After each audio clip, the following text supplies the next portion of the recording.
start by talking about the process of critical reading, and then we'll go into a brief dip about strategies, and then finish on some examples, some resources that are available to you all, and kind of trying to provide a overview, I guess we could say, of kind of what that would look like as a process, but also how you might go through that process. So often when I'm talking about critical reading, it's folks will ask, hey, well, how do I approach it? What makes my reading more effective, for example, or speed read through the readings that I have. And largely on the process level, you want to think about how you're reading as much as how much you're reading. So when you're thinking about kind of maybe the normal article you might read for a course or for a research project, you might initially think to read each source and then process the information from that source, and then integrate that into your paper or your project or what you're working on, and then get back to the second source and read that one, and then kind of continue through. And this can be a fine model for reading, but it gives you information for that one source. It connects you to that one source and one at a time. When you're thinking about critical reading, we often suggest thinking about it more as this kind of snaky cycle, I guess we would say. I'm never sure how to describe this graphic, but where largely as you're approaching your sources, think about them as this continued conversation rather than one and done, then two and done, then three and done, where you can read source one, that you can have your time to process it and integrate it into your project. How does it apply to what you're hoping to talk about? How does this speak to the goals of the course? And then you want to read the second source. And so after you've read the second source, then you want to rethink the integration of source one. So how does what source two tells you or make you rethink or reimagine what source one has said, or what you thought you could get out of source one? Does it make you apprehensive about certain aspects of it, or question how they're approaching it? And then you want to put the sources in conversation. So think about, how do the sources work together? These sources are going to ultimately have to be in conversation in your paper. So as you're reading them, if you can put them in conversation now, it helps you to then say, okay, cool, these are related because they use the same methodology, or they disagree on this point, or they come at it from the different angles, but they approach the same conclusion. And then this will then set you up for synthesizing. For when you're writing your paper or when you're talking about the sources, you can blur them together and say, well, these three sources are all largely focused on this.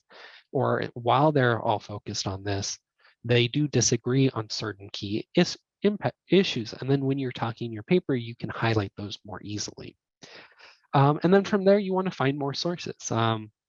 Especially when you're looking at larger projects, after you've put source one and source two into conversation, sometimes you might say, hey, there's a new gap that I want to explore, or these sources didn't cover this aspect of what I wanted to cover.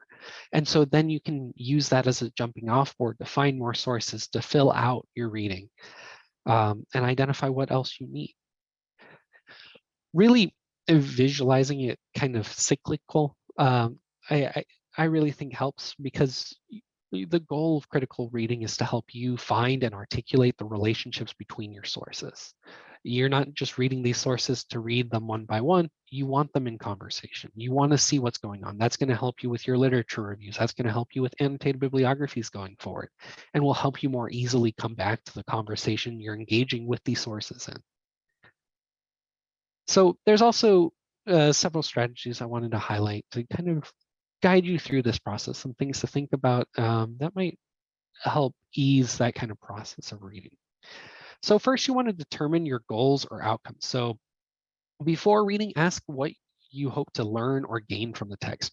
What is the goal? What do you want out of this text? What does it offer you? That can be super specific, or that's super vague. I'm just reading about this to find more about X. Or I want to see how this article handles this methodology in this certain context. And consider ways that you might need this text to inform your research topic, your paper, your article, grant application, whatever you might be working on. Because if you can set out that outcome, then that gives you something to measure against and to determine, okay, is this relevant? Is this not relevant? Is this something I'll read more into? From there, you want to preview the text. So this is where you'd briefly skim the headings, the section breaks, figures, tables, or sources in the bibliography to give you a sense of What is the ground they're going to cover? How do they break up the paper? And from there, you can then say, well, I'm not sure if I want to read this whole thing because it seems like it might apply, but maybe it doesn't apply to my project. So then from there, you can go ahead and read maybe a couple sections or a particular section. So thinking about your introduction, maybe your literature review, maybe your methods or conclusion. I usually suggest at least reading the intro and conclusion, if nothing else, because that's going to tell you where they set it up and say, hey, this is where I'm going from. And then in the conclusion, they're going to tell you, hey, this is where we ended, and this is what I see as potential areas that this scholarship will build into, or what people can further work on based off of my work. Abstracts, much in the same way, can help in that kind of identification. And really, this helps you find relevance, helps you make sure that what you're reading, and when you decide to delve into reading those larger pieces, you're reading what's going to be applicable and what's going to be more and what you're hoping to explore. You also want to take notes while reading. So think about how you can dialogue with the text. Really think about it as a conversation. This text is trying to argue something for you. It's trying to tell you something, share information with you. That doesn't mean you have to buy the information. That doesn't mean you have to disagree with all the information, but you want to log. What are your impressions? What are the questions the text gives you? What are your opinions? Where do you disagree or agree with the text? What do you think is important from this text? And this can be on the source itself, in something like Power Notes, in Word or Excel, or in a notebook. And largely, you'll then want to move into reviewing your notes. So after you take these notes, you don't necessarily take them just for your own health. You want to build in time to review them. I'm a victim of this where I'll go ahead and I'll make all of these notes and then I'll never refer to them again. But definitely you want to give yourself that time, schedule it out, or plan for when you want to come back to your notes. So that way you can identify the questions you had. What are the answers to the overall goals? What does this text offer you based off your readings? And then you can decide on your next steps from there. And you have that moment to sit with yourself and say, okay, well, based off this reading, did I get everything I wanted? Do I want something else? So based off of these 4 strategies, I wanted to kind of lead you through a quick example to give you all a sense of kind of how this could look in your own work. So in this context, we can say, imagine you're working on a project that explores ways that specialized graduate degree programs are preparing students for professional careers in 2-year and 4-year college/university settings. You want to learn what topics students should learn about, what needs new professionals and have after graduation, and how new professionals can be taught to seek supervisor feedback. As a result of your library searches, you find the article Preparing New Professionals, Lessons for Graduate Preparation Programs from the New National Study of New Professionals in Student Affairs, written by Ren and Jessup Unger, 2008. And read it to see if it is relevant to your project. So when we go in there, you might want to set those initial goals. So maybe my specific goal, if I have one, I'll read the Ren and Jessup Unger article to see what their data says about how new professionals in the student affairs field interpret professional boundaries when seeking feedback from supervisors on the job performance. But it could also be vague. You could just say, hey, I've seen this article cited in other sources, so I figured I'd read it next week. Both are valid ways to come at it, and it sets you up to say, okay, I'm just looking to see what this can offer, or I'm looking for this specific information from this source. No, excuse me. From there, you want to then preview the text. So I kind of took out all the major headers so that way you all can have an easy view of it. But so you see they have background, so research to start. Then they give you their method, their different things, so data collections, findings, implications for curriculum, and conclusion. And so from the headings and the subheadings, I can get a sense of, okay, this is where they're going to cover that. This is where they're going to cover this. So I know where their conclusion is or where they want to talk about their findings. And so if I'm trying to skim this or prioritize where I'm going to read, I can start, say, if I'm really interested in what the findings are before I look into the methods or the implications, or if I want to see if the implications match what I'm looking for before I look at the findings, maybe I start there. Or if I'm looking for a general orientation on where they're going, maybe I do the intro and the conclusion, and then we can decide as needed from there. I will say, depending on your discipline, like for example, my discipline doesn't necessarily have these lovely headings all the time. And so sometimes it might be a little bit of a junk science where you're reading maybe the first couple paragraphs and the last few paragraphs to give yourself generally where you expect those introductions, those conclusions, those literature reviews to appear.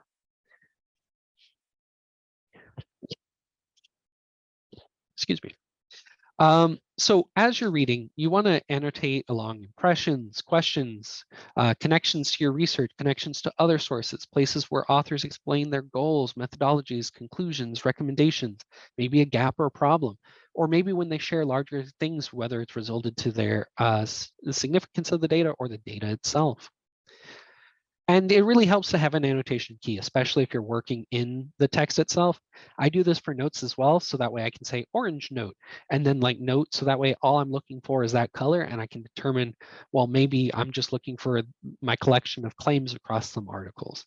But you can assign these and say orange is what the main ideas and claims are, pink's guiding research, yellow is foundational sources on which the author relies, and so on. And so then when you're getting in here, this is where you can really engage with the text. This can be done on the text. This can be done in your own notes. And so you can see here, I highlighted yellow for these like Cliente et al. This one shows up several times throughout these 2 pages. And so clearly, if they're relying on that so much, maybe that's something I also want to read if I'm interested in the topic they're covering. They also have their research question here in the yellow or in the pink, excuse me. And so I highlighted that so I can kind of keep that as a note for myself and let myself know this is the guiding research question. But you can see I've also taken notes here. And so I'm asking, say in the blue here, are these issues still present because grad student preparation hasn't changed much? See page 321. And so I had this question initially, and then when I get to page 321, that then answered what my question was. And so you can kind of converse with yourself through these impressions. As you're thinking about note taking, I would just say there are a number of things to think about. So Power Notes is a good web-based example, which is free for ASU students. There's also, you could do maybe more of a traditional reading log. So this might ask you to have full bibliographic entries, some guiding questions to help guide what you're talking about. So what's the claim? What's the research question? What are future or areas for future research that the author suggests to help you kind of organize what you're getting out of that text? But then you also want to think about how you're reviewing your notes. So identify areas where you want to learn more or where you think there is a gap in knowledge.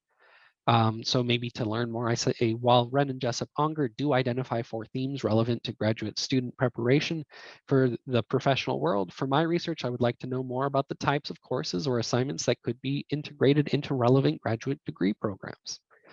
Or determine my next steps, and I can say, well, I want to modify the language of the article's 4 themes as keywords when looking for more recent articles on the ASU library databases. So maybe 1, creating a professional identity, navigating a cultural adjustment, maintaining a learning orientation, and seeking sage advice. So really, as you're thinking about this, though, you want to consider the resources available to you and how you're kind of building off of even saying planning your next steps. So you want to think about how you're tracking your research. So find the best way to organize sources you find, whether you're using notebooks, index cards, Excel, citation management software. If you're creating annotated bibliographies for yourself, it helps you to track and give yourself that time to think through what you read and leave it for yourself for later. So you can come back to it in a year or so and say, oh, hey, this is what this article is for. Or maybe even by the end of the semester, you don't have to necessarily go back and read stuff from week 1. You can have that summary for you to get back into it and get a sense of what you found important. But consider organizing notes by theme, questions you might have, a section from a paper or project, and kind of closing it out. I think I have a slide or 2 here, but you do also want to talk to ASU librarians if you're having trouble figuring out what to use as far as citation management tools or where to go as far as databases go. Definitely reach out to them. They can find things in a mere fraction of the time it takes us mere mortals. So I definitely recommend reaching out to them, saying, hey, I'm looking for resources on this. Do you have an idea where I can start? Things like that. They also have their library guides, which Some of them are subject based, and so they can collect some of those resources for you in one place. They also have suggestions as far as citation management to help you as you're going through your resource or your research, excuse me. And then just to kind of share the Ren and Jessup Unger reference, and I will end with, you can always feel free to come by our services. We're here to support you, whether you're brainstorming, trying to figure out research goals, or all the way through any phase of your writing process. So we can always be found at tutoring.asu or by phone at 480-965-9072.